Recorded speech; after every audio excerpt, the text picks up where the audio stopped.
মেরে 10 তারিখে হাইরে কি গোটাইলেন রব্বানা, হাইরে কি গোটাইলেন রব্বানা।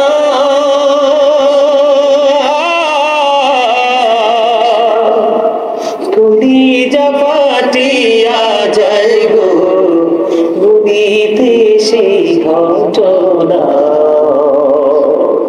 মহরমের 10 তারিখে হাইরে কি গোটাইলেন রব্বানা, হাইরে কি গোটাইলেন রব্বানা। কলিজা ফাটিয়া যায় গো শুনিলে সেই ঘটনা। হুসাইন শহীদ জোহর ভাইয়া, হাইরে হুসাইন শহীদ কারবালায়, হাইরে হুসাইন শহীদ কারবালায়। জয়নাল আবদিন রইল গো বন্দী জিদের জেলখানায়। যদি দুজন কইরে খবর মাঝে নমর কান্দে না, হরে মাঝে নমর কান্দে না।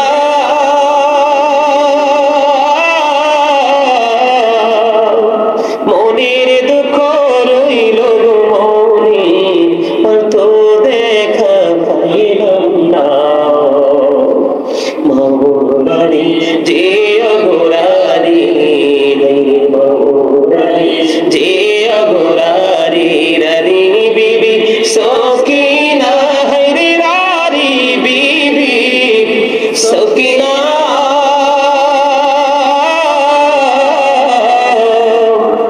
একো ঘোড়ে 3 জন ঘোড়ারি, খালি সোনার মদিনা।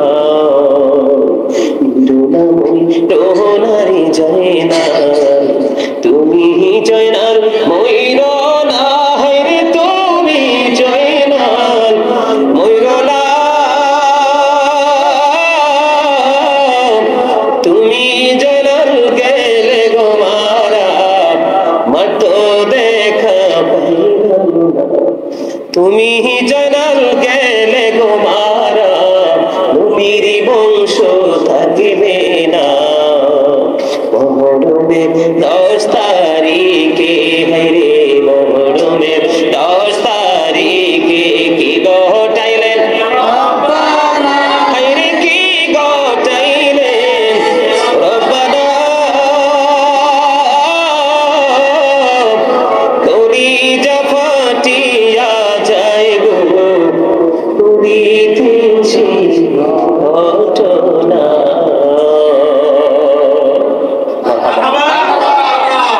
আসলে করবে কি করবে না? আমি আজকে আপনাদেরকে একটা তথ্য দিতে চাই। আপনারা অনলাইন থেকে কালেক্ট করবেন ভিডিওগুলো। আমি মুখস্থ কথা বলার লোক নই, আবার কাউকে ছোট করার জন্য, হ্যাঁ প্রতিপন্ন করার জন্য বক্তব্য দেওয়ার লোক নই। আমার টার্গেট হলো মানুষগুলোকে সঠিক পথের দিকে ধাবিত করার প্রত্যাশা নিয়ে কথা বলা। বল হুজুর কেন? আমি এই জন্য বলতে চাই, আমি আপনাদেরকে আমাদের দেশে আমি গতকালকে 2 জন মোল্লার বক্তব্য শুনেছি। 2 জন মোল্লা আমি আর ভালো করে সুন্দর করে বলতে পারলাম না, কারণ আমার রাসূল বলেছেন believers love the prophet, hypocrites don't love the prophet। আমার রাসূল বলেছেন মুনাফিকরা আমি নবীকে ভালোবাসবে না, আর ঈমানদাররাই আমি নবীকে ভালোবাসবে। যারা ইমাম হুসাইনকে ছোট করে কথা বলতে চায় তারা মুনাফিক ছাড়া আর কিছুই নয়। ঠিক কিনা বলেন? আরো জোরে বলেন। আমার রাসূল অত্যন্ত চমৎকার ভাবে বলে দিয়েছেন, হুসাইনুম মিন্নি ওয়া আনা মিন হুসাইন। আমার রাসূল অত্যন্ত চমৎকার ভাবে তিনি বলেছেন, ইরশাদ করেছেন, আমি রাসূল সাল্লাল্লাহু আলাইহি ওয়াসাল্লাম ইরশাদ করেছেন, হুসাইন আমি হতে আর আমি হুসাইন হতে। কি খেয়াল করতে হবে কিন্তু, ওয়াজ খালি শুনলে চলবে না, বুঝে শুনতে হবে। তো কে বলেছেন? রাসূল অত্যন্ত চমৎকার ভাবে বলে দিয়েছেন, হুসাইনুম মিন্নি ওয়া আনা মিন হুসাইন। আমার রাসূল ইরশাদ করেছেন, হুসাইন আমি হতে আর আমি হুসাইন হতে। জোরে জোরে বলেন না। তাহলে মর্যাদা ইমাম হুসাইন রাদিয়াল্লাহু তাআলা আনহুর বেশি না কম? এত বেশি যেটা ঈমানদার ছাড়া অন্য কেউ উপলব্ধি করতে পারে না। কেন এই হাদিসের অংশটুকু আমি কেন শোনাইলাম? বন্ধু, হাদিস শরীফের মধ্যে আরো এসেছেন, আহাব্বাল্লাহু মান আহাব্বা হুসাইনা। আমার রাসূল বলে দিয়েছেন, যেই ব্যক্তি হুসাইনকে ভালোবাসবেন আল্লাহ তাকে ভালোবাসবে। মানে যে ব্যক্তি ইমাম হুসাইন রাদিয়াল্লাহু তাআলা কে ভালোবাসবে আমার আল্লাহ তাকে ভালোবাসবে। তাহলে ইমাম হুসাইনের মর্যাদা আকাশ ছোঁয়া, ঠিক কিনা? ঠিক। অত্যন্ত চমৎকার ভাবে আমার রাসূল বলে দিয়েছেন। শুধু এখানে ক্ষান্ত নয়, আমার দিকে তাকান। আমার রাসূল জানিয়ে দিয়েছেন আল হাসান ওয়াল হুসাইন সাইয়্যিদা শাবাবি আহলিল জান্নাহ। ইমাম হাসান হুসাইন দুই ভাই জান্নাতে ঈমানদার যুবকদের সরদার, লিডার। জোরে জোরে সুবহানাল্লাহ। ইমাম Hasan and Hussain are the leader of younger people in জান্নাহ। সুবহানাল্লাহ বলেন না? হাসান হুসাইন দুই ভাই জান্নাতি ঈমানদার যুবকদের সরদার, লিডার। আমি যদি ইমাম হাসান হুসাইনের মা খাতুনে জান্নাত ফাতেমা ওনাকে নিয়ে যদি একটু কথা বলি, আমার রাসূল বলেছেন ফাতেমা সাইয়্যিদাতু নিসাই আহলিল জান্নাহ। আমার রাসূল বলেছেন mother Fatema is the leader of female জান্নাহ। আমার রাসূল বলে দিয়েছেন মা খাতুনে জান্নাত ফাতেমা জান্নাতি ঈমানদার মুমিনাদের সরদারিনী। সুবহানাল্লাহ। আর জোরে জোরে সুবহানাল্লাহ। হাদিস শরীফের মধ্যে এসেছে, আপনার আমার প্রাণের রাসূল আরো বলে দিয়েছেন, আনা মাদিনাতুল ইলম ওয়া আলিউন বাবুহা। রাসূল বলেছেন I am a city of education, the gate of that city is Ali. আমার রাসূল বলেছেন আমি হলাম শিক্ষার শহর, আর সেই শহরের দরজা হলো আমার আলী। আমি শুধু তাদের মর্যাদা বোঝানোর জন্য ছোট্ট ছোট্ট করে হাদিসের অংশ বিশেষ আমি আপনাদেরকে শোনাই। আপনারা একটু খেয়াল করবেন, গভীর মন দিয়ে শুনবেন। তার কারণ হলো আমি গতকালকেও দুইজন খুব আলোচিত এবং সমালোচিত দুইজন বক্তা মাঠে কাজ করে আমি তাদের আলোচনা শুনে অবাক হয়ে গেলাম। তারা কোন ইউনিভার্সিটি থেকে গ্রাজুয়েশন করেছে, কোন মাদ্রাসা থেকে পড়াশোনা করেছে, কোন জামিয়া থেকে তারা পড়াশোনা করেছে, কোন কিতাব পড়ে তারা মোল্লা হয়েছে। আমার কাছে আফসোস লাগে, একজন ইয়াজিদকে একবারে চরিত্রবান বানাতে চায়। ইয়াজিদ নাকি ইমাম হুসাইনের সাথে রক্তপাত চায় নাই। হুসাইনের সাথে যদি রক্তপাত না চায় তাহলে রক্তপাত ঘটালো কে? আমি ওই বক্তাকে বলবো, যদি তুমি সত্যিকারের আলেম হয়ে থাকো, যদি সত্যিকারের কিতাব নিয়ে তুমি চর্চা করে থাকো, আমি তোমাকে বলবো তুমি যেইভাবে বক্তব্য দিয়েছো এই বক্তব্যটা তুমি অনলাইনে এসে ভুল স্বীকার করে তুমি তওবা করো। অন্যথায় তুমি কে রক্তপাত ঘটিয়েছে সেটার নির্ভরযোগ্য তথ্য আমাদের সামনে তুলে ধরো, না হয় তুমি কিন্তু পথভ্রষ্ট হয়ে দুনিয়া থেকে বিদায় হবে। আর ইমানদার সত্যিকারের নবী প্রেমিক, কুলি প্রেমিক, কাঁদে বাহালে ভাই প্রেমিক যারা, তারা ওই সমস্ত বক্তাদের আলোচনা কখনোই শুনবেন না। কারণ তাদের বক্তব্য শুনলে ঈমান আমল দুটাই ধ্বংস হয়ে যাবে। কথা বলে না কেন? আমি ছোট্ট করে একটা হাদিস শরীফ আপনাদেরকে শোনাই। মা আয়েশা সিদ্দিকা রাদিয়াল্লাহু তাআলা আনহা থেকে হাদিস বর্ণিত। তিনি বলেছেন, আমি দেখতাম প্রায় সময় আমার বাবা হযরত আবু বকর হযরত আলীর চেহারার দিকে তাকিয়ে থাকতো। সুবহানাল্লাহ বলেন। সুবহানাল্লাহ। এই ওয়াজে কি মন নাই? হ্যাঁ, ওয়াজে মন আছে? কথা বলেন না কেন? জোরে কথা বলতে হবে তো। মা আয়েশা বললেন, হযরত আবু বকর কিন্তু হিসাবে ইসলামের প্রথম খলিফা, সিদ্দিকী আকবর, যার মর্যাদা এত বেশি নবীজির সাথে জান্নাতে ছুঁয়ে আছে, ঠিক কিনা? কাল হাসরের দিন আমার নবীজি আবু বকরকে দুই হাত মুবারকে ধরে নিয়ে জান্নাতে ঢুকবে, সাথে ওমরকে সহ নিয়ে জান্নাতে ঢুকবে।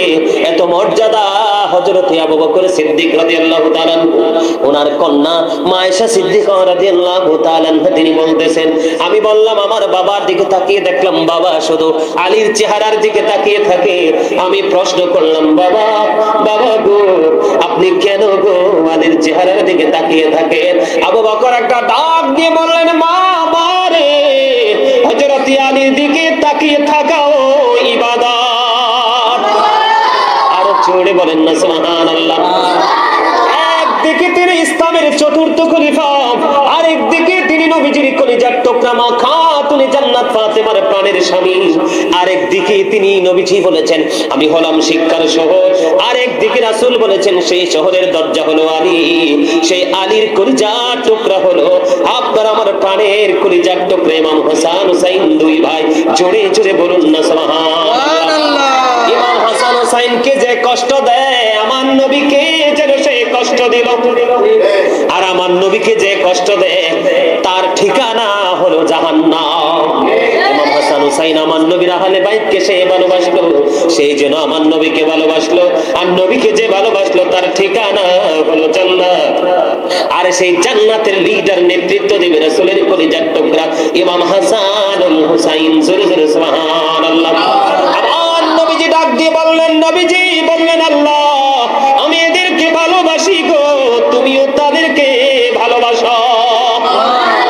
ইমাম হাসান হুসাইনকে ভালোবাসো, নবীর আহলে বাইতকে ভালোবাসো। তুমি যদি তাদেরকে ভালোবাসো তাহলে এই নবীকে ভালোবাসলে, তুমি যদি তাদেরকে কষ্ট দিলে তাহলে তুমি আমার রাসূলকে কষ্ট দিলে। নাউযুবিল্লাহ। আমার রাসূলকে কষ্ট দিয়ে কি কেউ সুখী হতে পারে? পারে। ইন্নাল্লাযীনা ইউসূনাল্লাহা ওয়া রাসূলাহু লা'নাহুমুল্লাহু ফিদ দুনিয়া ওয়াল আখিরাহ ওয়া আ'আদ্দা লাহুম আযাবাম মুহিনা। আমার আল্লাহ জানিয়ে দিয়েছেন আল্লাহ এবং আল্লাহ রাসূলকে যারা কষ্ট দেয় আল্লাহ তাদেরকে দুনিয়া এবং আখিরাতে অভিশপ্ত করেছেন, তাদের জন্য মর্মান্তিক শাস্তির ব্যবস্থা রেখেছে। জোরে জোরে কন্যা নাউযুবিল্লাহ। তাহলে এতে কি বোঝা যায়? ইমাম হাসান হুসাইনকে ভালোবাসা মানে নবীকে ভালোবাসা। সুবহানাল্লাহ বলেন না কেন? ইমাম হাসান হুসাইনকে ভালোবাসা মানে আমার রাসূলকে ভালোবাসা, রাসূলকে ভালোবাসলে আল্লাহর ভালোবাসা হয়ে যায়। তাহলে বিষয়টা কি ক্লিয়ার? ইমাম হাসান হুসাইনের মর্যাদা আছে না নাই? আমার রাসূল বলেছেন হুমা রাইহানাইয়া মিনাদ দুনিয়া, আমার রাসূল বলে দিয়েছেন ইমাম Hasan and Hussain to my flower in the world. ইমাম হাসান হুসাইন দুই ভাই আমার দুনিয়ায় দুইটা ফুল। আরো জোরে সুবহানাল্লাহ। তাহলে ইমাম হাসান হুসাইন সম্পর্কে আমরা তথ্য পেলাম মোটামুটি অত্যন্ত চমৎকার। আমি যদি ইমাম হুসাইনের চরিত্র নিয়ে কথা বলি, ওনার ক্যারেক্টার নিয়ে কথা বলি, আমার দিকে তাকান। যেই মোল্লার আজকে এই মহানম মাসে নবীর আহলে বাইতকে নিয়ে বক্তব্য না দিয়ে, নবীর আহলে বাইত সম্পর্কে মানুষকে উৎসাহিত না করে ইয়াজিদকে ভালো মানুষ সাজানোর চেষ্টা করে, ইয়াজিদকে পুত পবিত্র করার চেষ্টা করে, ইয়াজিদকে তাবিদের কাতারে অন্তর্ভুক্ত করে, আমি তাদের উদ্দেশ্যে বলে দিতে চাই, ওই কথিত মৌলবীদের কথা বলে দিতে চাই, ওই মৌলবীদেরকে বলবো এবং গোটা পৃথিবীর মুমিন মুসলমানকে বলবো, ওই যে 61 হিজরিতে কারবালা হয়েছিল ওইখানে শুধু সাধারণ মানুষ ছিল না, অসংখ্য মুফতি এবং অসংখ্য হাফেজ সাহেবও ছিল। জোরে জোরে কন্যা নাউযুবিল্লাহ। আজকে ওই ইয়াজিদ বাহিনীর প্রেতাত্মারা এখন ওই বাংলার জমিন থেকে মানুষকে গোমরা করতে চায়। কি করতে চায়? গোমরা করতে চায়, পথ ভ্রষ্ট করতে চায়। এই জন্য আমি সবাইকে বলতে চাই, হৃদয় উজাড় করে শুনুন, যারা আজকে ইয়াজিদকে মডিফাই করতে চায়, তাদেরকে নির্দোষ প্রমাণ করতে চায়, আর টাটকা মুনাফিক ছাড়া আর কিছুই হতে পারে না। ঠিক কিনা বলেন? ইয়াজিদ এমন একজন ঘৃণ্য মানুষ, তার জীবন ইতিহাস এত নিকৃষ্ট, তাকে নিয়ে কথা বলার আমাদের কোনো রুচি নাই। কিন্তু তারপরেও ওই পাপিষ্ট ইয়াজিদের কথা, তার বাহিনীর কথা তুলে ধরতে হয়, না হয় মানুষকে বোঝানো সম্ভব হয় না।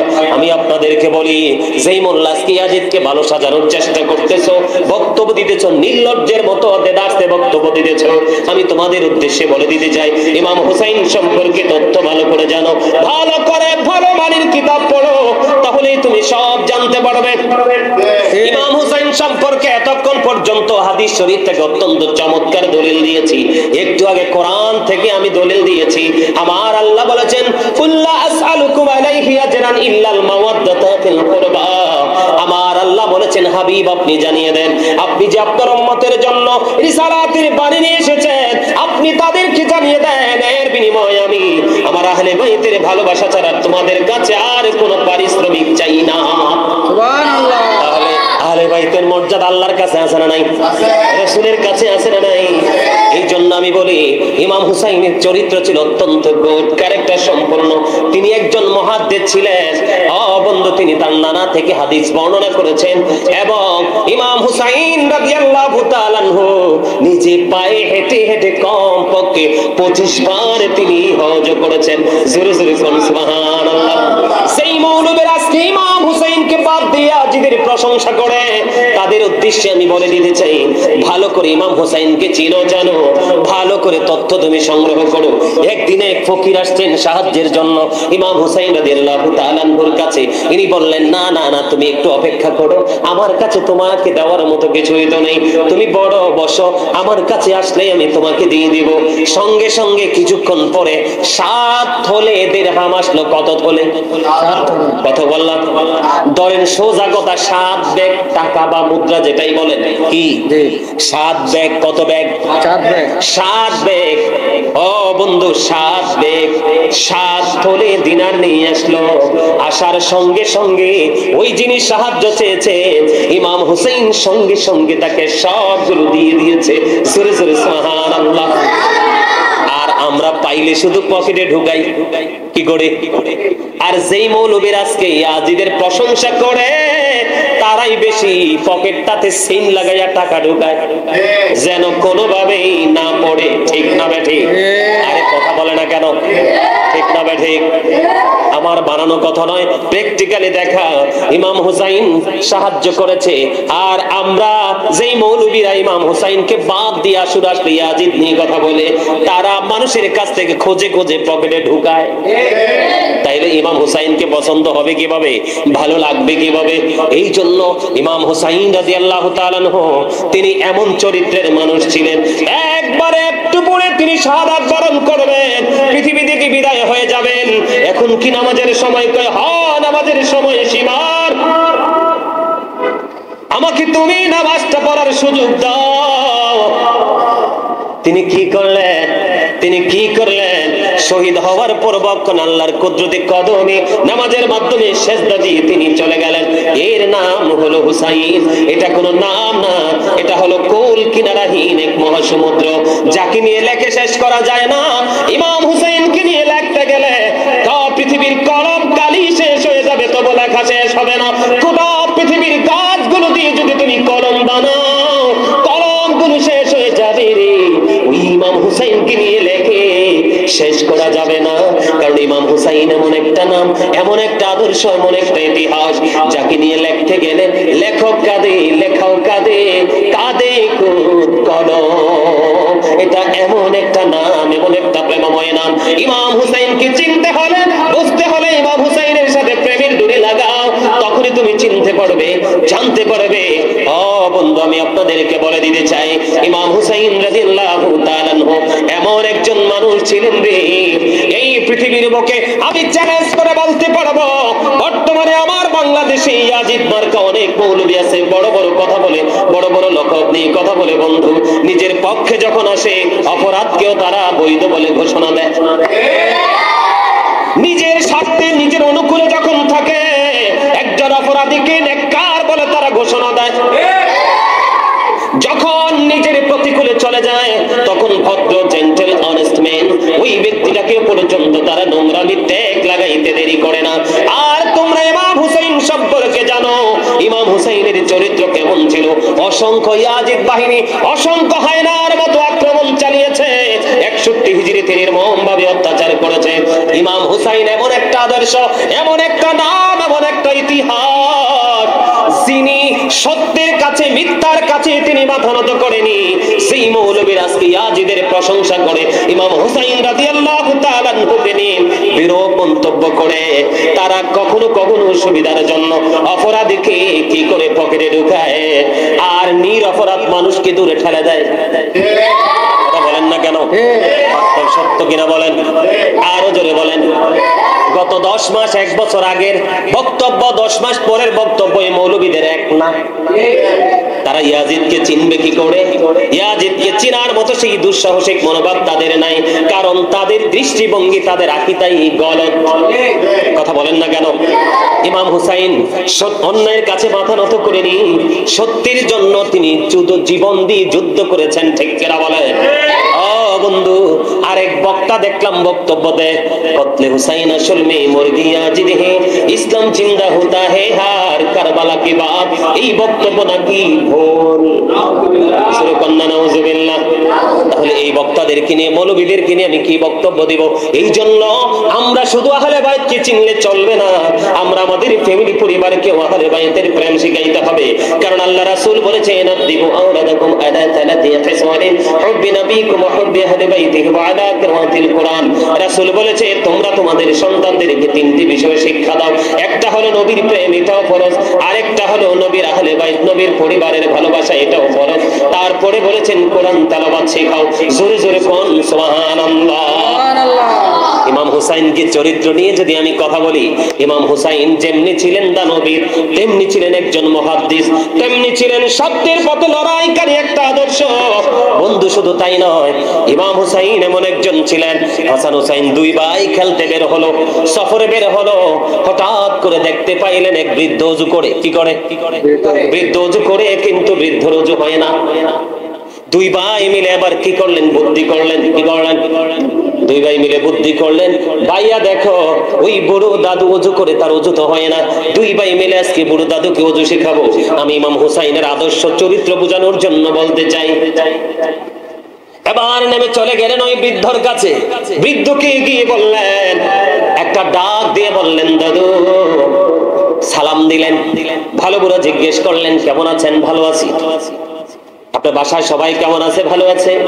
দাদু গো, আপনাকে একটা ফয়সালা দিতে হবে। কই কি? আমরা দুই ভাই মিলে ওযু করব, আপনি বলবেন কার ওযু বেশি সুন্দর। এবার দুই ভাই মিলে ওযু বানালেন। ইমাম হাসান হুসাইন দুই ভাই ওযু বানালেন। ওই বুড়ো দাদু দাঁড়িয়ে দাঁড়িয়ে দেখলেন। ওযু শেষ করার পরে এবার দাদুকে প্রশ্ন করলেন, দাদু বলে দাও আমাদের কার ওযু বেশি সুন্দর হয়েছে? এই কথা বলতে দেরি আবার ওই বুড়ো দাদু একটা ডাক দিয়ে বললেন, দাদু গো, তোমরা কে গো? তোমাদের চেহারা এত মিষ্টি, তোমাদের চেহারা এত নূরানি চেহারা, তোমাদের এত সুন্দর ওযু আমার জীবনে কোনোদিন দেখিনি। কে তোমাদেরকে তো সুন্দর করে ওযু শিখিয়েছে?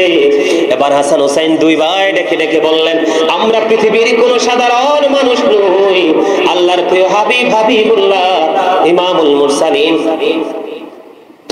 রাহমাতাল লিল আলামিন, ওই আপনার প্রিয় রাসূল মুহাম্মদুর রাসূলুল্লাহ সাল্লাল্লাহু আলাইহি ওয়াসাল্লাম কলিজার টুকরা দুই নাতি ইমাম হাসান হুসাইন। এবার ওই বুড়ো দাদু বলে দিল, দাদু রে, তোমাদের দুইজনের ওযুই বেশি সুন্দর। এটা হলো ইমাম হুসাইন, যিনি মানুষের অভাবে পকেটে না রেখে সব দিয়ে দেয়। কথা বলেন না কেন? আল্লাহর সন্তুষ্টির জন্য হাসতে হাসতে নিজের জীবন দিয়ে দেয়। নবীর নানার উম্মতগুলোকে মুক্তি দেওয়ার জন্য, সত্যের সন্ধান দেওয়ার জন্য কি করে নির্দ্বিধায় নিজের সব কিছুকে বিলিয়ে দেয়। এটার নাম হলো হুসাইন। এটা হলো একটা আদর্শ, ঠিক কিনা বলেন? এবার যদি আমি একটু আলোচনা শেষ করে দিচ্ছি, আমি যদি একটু ইয়াজিদের দিকে চাই, কার দিকে? আরে দেবে কার দিকে? আয় যারা আমার বাংলার জমিনে বড় বড় শায়েখ, কি কথা কয় না কেন? বড় বড় শায়েখ নামের লকব দেখলে আমি হাসি, আর কিছু গর্ধব তাদের সামনে বসে বসে আলোচনা শুনে, ঠিক কিনা বলেন? আরো জোরে। কিছু গর্ধব তাদের সামনে বসে বসে আলোচনা শুনে বলে, হুজুর এই কথাটা কেন বললেন? আওয়াজ তো শোনা যায় মোটামুটি তাদের সামনে মানুষ বক্তব্য দেওয়ার সময়। একটা মানুষও কি দাঁড়িয়ে প্রতিবাদ করতে পারে না যে শায়েখ আপনার এই বক্তব্য আমার মনোভূত নয়, এটা আশুরার মাস, মুহররমের মাস, যারা নবীর বংশকে শেষ করে দিল আপনারা তাদেরকে বলেন নিষ্পাপ। নাউজুবিল্লাহ। আমি নিজে শুনেছি, কালকে বক্তা বলতেছে ইমাম হুসাইনের শহীদ হক নির্মম ভাবে পৃথিবী থেকে বিদায় হোক, ইয়াজিদ নাকি চায় না। আর জোরে কোন নাউজুবিল্লাহ। ইয়াজিদ নাকি নির্দোষ? জোরে বলেন নাউজুবিল্লাহ। আমি আপনাদেরকে বলি, কারণ আজকে সব বিষয় আলোচনা করতে পারবো না, আগামী কালকের মাহফিলে নতুন কোন কারবালার অধ্যায় নিয়ে অংশ নিয়ে আলোচনা করব, কারণ আজকে সব করা সম্ভব না, অনেক সময় হয়ে গেছে। আমি আপনাদেরকে বলে দিতে চাই, ইয়াজিদ ক্ষমতায় এসেছে 60 হিজরি রজব মাসের, তার মানে মেরাজের চাঁদের প্রথম দিন। কত হিজরিতে? 60 হিজরিতে। কত হিজরি? 60 হিজরিতে রজব মাসের প্রথম দিন ইয়াজিদ ক্ষমতায় মসনদে বসেছে। ক্ষমতার মসনদে বসার পরে ঘোষণা দিয়েছে, যেই ব্যক্তি ইয়াজিদের কাছে বায়াত গ্রহণ করবে না, ইয়াজিদের হুকুম যে মানবে না, তাকে পৃথিবী থেকে হত্যা করে বিদায় করে দিতে হবে। জোরে কন্যা নাউজুবিল্লাহ। ইয়াজিদ ক্ষমতায় বসছে, ইয়াজিদ ক্ষমতায় বসছে 60 হিজরির রজব মাসের প্রথম তারিখে। আর সবচেয়ে বড় দুঃখজনক কথা, না বললেও পারছি না, কারণ এই ইয়াজিদ এবং তার বাহিনীর কথা আমার বলতে ইচ্ছে করে না, কিন্তু এই যুগে ইয়াজিদের দালাল মার্কা মৌলবীদের কারণে বলতে হয়। না হলে নবীর প্রেমিকরা, এই প্রজন্মের মানুষগুলো বুঝবে না আসলে সত্য কোনটা। ইয়াজিদের দিকে যদি বিন্দু পরিমাণ প্রেম ভালোবাসা চায়, তোমার সব ধ্বংস হয়ে যাবে, কারণ ইয়াজিদ তার চরিত্র মোটেও ভালো ছিল না। আমি আস্তে আস্তে করে ঢুকছি, ছোট্ট করে বলছি। ইয়াজিদ অত্যন্ত একটা গোড়, একটা বাক্কার বেশি একটা চরিত্রহীন ছিলেন, লম্পট ছিলেন, ক্যারেক্টারলেস ছিলেন। নাউজুবিল্লাহ বলেন। নাউজুবিল্লাহ। Yazid is characterless, 100% characterless. আমি আপনাদেরকে বলে দিতে চাই, ইয়াজিদ 60 হিজরিতে ক্ষমতাতে আসলো, 61 হিজরিতে কারবালা হলো। কি হলো? 61 হিজরিতে কারবালা হলো। কারবালার প্রান্তর নিয়ে বিস্তারিত মর্মান্তিক অধ্যায় নিয়ে আগামী কালকে আলোচনা করব। আজকে শুধু ইয়াজিদের চরিত্রটা আমি বলে দিতে চাই। ইয়াজিদের উপদেশটা হলো একজন ইহুদি। কি ইহুদি? ইয়াজিদের উপদেশটা ছিল একজন ইহুদি, যার নাম ছিল শারজুল বিন মানসুর রুমি। 100% একজন ইহুদি ছিল। আমি আগে আপনাদেরকে বলি, ইয়াজিদ কিন্তু প্রকাশ্যে কোনো মসজিদ ভাঙ্গে নাই, প্রকাশ্য কোনো মাদ্রাসা ভাঙ্গে নাই, সে প্রকাশ্য কোনো কোরআন পড়ায় নাই, সে মুখে বলতো ইসলামের কথা, অন্তরে ছিল তার ইসলামকে ধ্বংস করার পায়ে তারা। এটার নামই হলো ইয়াজিদিয়া। মুখে একটা, অন্তরে আরেকটা। আপনারা ভালো করে শুনে রাখুন, আপনাদের সন্তানদেরকেও বিষয়গুলো জানাবেন, কারণ না জানাইলে সন্তান পথভ্রষ্ট হয়ে যাবে। ইয়াজিদ 60 হিজরিতে ক্ষমতায় এসেছে, 61 হিজরিতে মুহররমের 10 তারিখে কারবালার ঘটনা ঘটিয়েছে। ধীরে ধীরে চলে গেল 61, 62, 63 হিজরিতে কি হলো? 63 হিজরিতে জিলহজের চাঁদের 27, 28, 29 তারিখ। কত তারিখ? 27 তারিখ, 28 তারিখ, 29 তারিখ। আমি আপনাদেরকে বলি, ইয়াজিদের চরিত্রটা কেমন হলো বুঝেন। যেই মৌলবীগুলো এই ইয়াজিদের প্রশংসা করে মুহররম মাস আসলে, আশুরার মাস আসলে, আমি তাদেরকে বলবো, যদি বাপের বেটা হও এই বক্তব্যগুলোকে খণ্ডন করবা, ঠিক কিনা বলে? আর জোরে। কারণ না হয় সাধারণ কোন মুসলমানের ঈমান নিয়ে চিনিমিনি খেলার ক্ষমতা, দুঃসাহস তোমাকে কেউ দেয়নি। তার কারণ হলো, ও বন্ধু, আপনারা সবাই জানেন, ইতিপূর্বে আমি আলোচনা করেছি, আল্লাহ রাব্বুল আলামিন পবিত্র কালামে হাকিমে তিনি বলে দিয়েছেন, ইন্নামাল খামরু ওয়াল মাইসিরু ওয়াল আনসাবু ওয়াল আজলামু রিজসুম মিন আমালি শাইতান। আল্লাহু আকবার। মদ, জুয়া, মূর্তি, ভাগ্য গণনা, ঘৃণ বস্তু শয়তানের কাজ। বল হুজুর এখানে আসলেন কেন হুট করে? ইয়াজিদের চরিত্র বোঝানোর জন্য। মদ হারাম, এটা কার কাজ? কথা বলে না। শয়তানের কাজ। কার কাজ? শয়তানের কাজ। বলেছে কে? আল্লাহ। আল্লাহ কিতাবুল্লাহ প্রমাণ করেছে শয়তানের কাজ, বলেছেন আমার আল্লাহ। আপনারা আমার দিকে তাকান, 63 হিজরি জিলহজের চাঁদের 27, 28, 29 তারিখ, এই 3 দিন সকল নাপাক কাজ বৈধ বলে ঘোষণা দিয়েছে ইয়াজিদ বাহিনী। জোরে জোরে কোন নাউজুবিল্লাহ। কয়দিন? মদ খাওয়া হালাল করে দিয়েছে, নারীদেরকে ধর্ষণ করা হালাল করে দিয়েছে, ও বন্ধু বাইতুল্লাহতে আগুন লাগিয়ে দিয়েছে। নাউজুবিল্লাহ বলবেন না?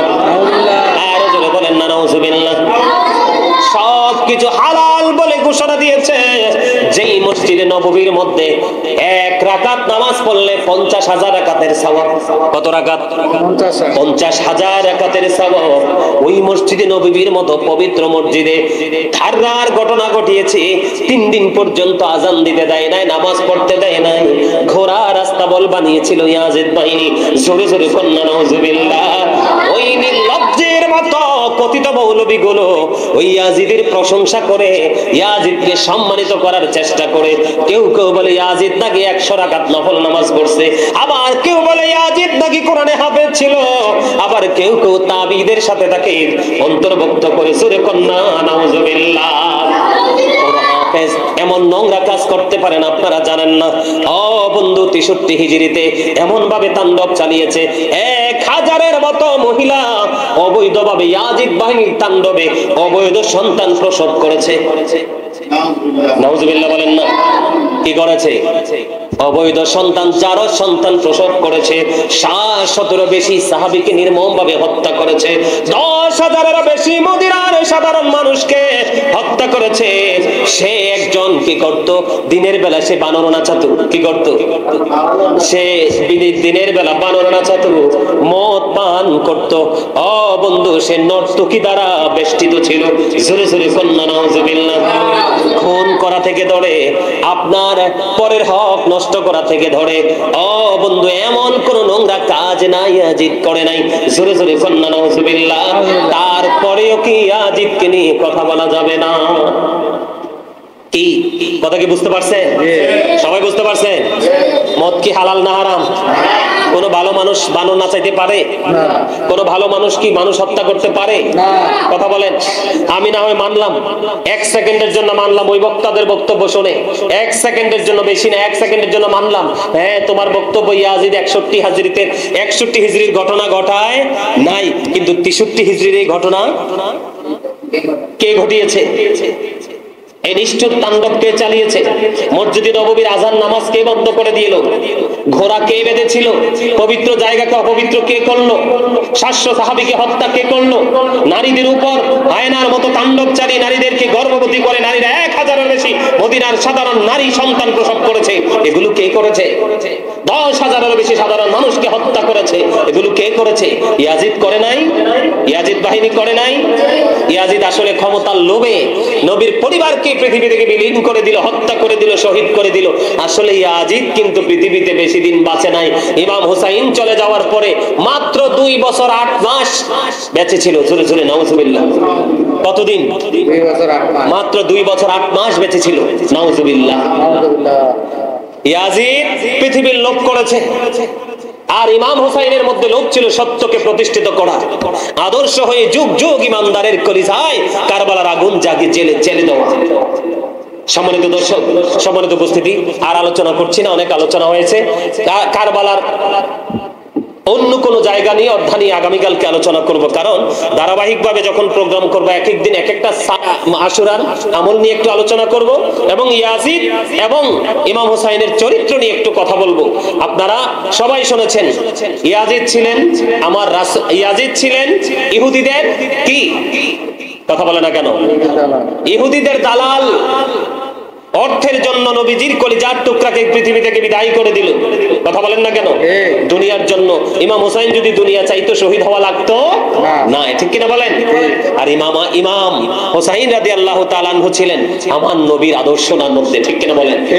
তাহলে দুটো, একটা হলো নবী আর একটা হলো ইহুদি। এখন বেঈমান কাফেররা কি আপনার আমার বন্ধু না শত্রু? আল্লাহ তো কোরআনে বলেছেন ইন্নাল কাফিরিনা কানু লাকুম আদুওয়াম মুবিনা। আল্লাহ বলেছেন the heretics are the eternal enemy of the believers। ইমানদারদের প্রকাশ্য শত্রু হলো বেঈমান কাফেরেরা, ঠিক না ঠিক? আরো জোরে। তাহলে এখান থেকে দুটো জিনিস স্পষ্ট, ইয়াজিদ ছিলেন 100% ক্যারেক্টারলেস, আর ইমাম হুসাইন রাদিয়াল্লাহু তাআলা আনহু ছিলেন গুড ক্যারেক্টার সম্পূর্ণ একজন পারসন। যেরকম না সুবহানাল্লাহ, একটা আদর্শ, একটা ইতিহাস। আল্লাহ রাব্বুল আলামিন যেন ইমাম হুসাইন এবং কারবালাকে স্মরণ করে আমরা যেন ইমানি ঝান্ডা হাতে নিয়ে আমরা এবং আমাদের পরবর্তী প্রজন্মকেও যেন আমরা উৎসাহিত করতে পারি। আল্লাহ যেন আমাদেরকে সেই তৌফিক দান করে। সকলে বলুন আমিন। আমিন।